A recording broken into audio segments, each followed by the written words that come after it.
Kuidas on võimalik kilosid kaotada niimoodi, et trenni ei tee? No esiteks tuleb oma hambaid kontrollida. Sõna otseses mõttes nendele peab andma korralduse mitte nii aplalt õgida.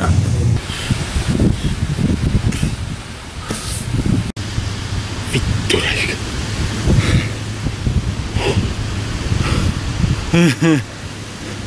Ootame see Galapagose kilpkond läheb eest ära, siis saad hüppama hakata.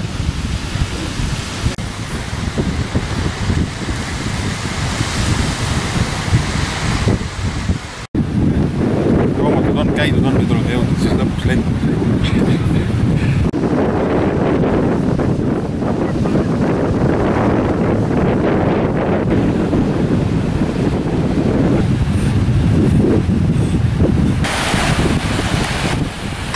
Aitab käed siia üles.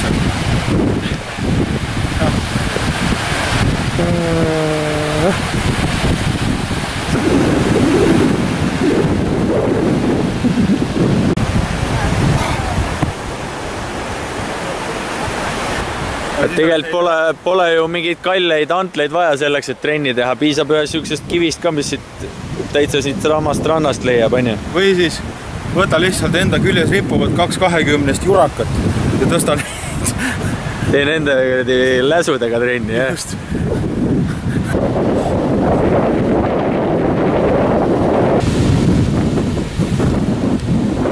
See on preventiivne trenn, siis ei jaksa käsi tõsta selle sardelli või kanakoivaga.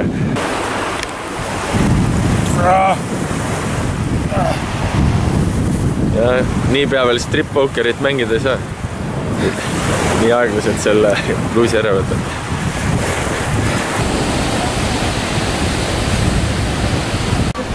Nii modifitseeritud jalgade tõstmine. Eesmärk alumised kõhulihased, puusasirrutajad aktiveerida. Midagi rasket ei ole. Suhteliselt ohutu ka.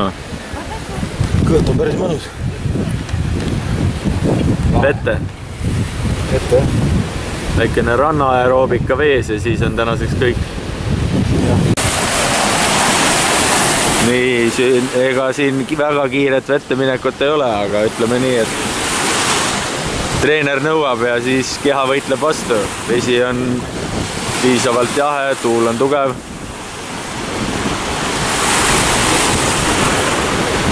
Mõni võib-olla ei kiida seda heaks, mõni just vastupidi, ütleb, et see on hea. Mulle meeldivad veeharjutused, nii et on hakanud ka meeldima Antile.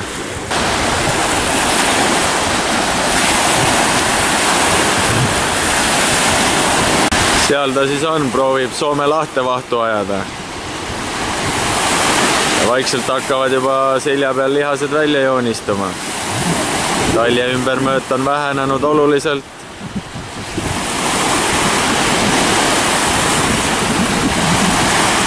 Vot just see osa on läinud oluliselt paremaks. Ja veesuusad. See on selline suusatamise klassikastiili harjutus. Käed hoogsalt ette, käed hoogsalt taha. Õlad töötavad, selg ja loomulikult triitseps saab ka korraliku vatise. Vaikselt hakkab Antil ka käe lihas välja joonistuma, mida varem meil üldse näha ei olnud. Et edusammud on päris head. No, kuidas vees oli? Kätekõverdused, harjutused. 5 korda 100. Oli hea? Jube on.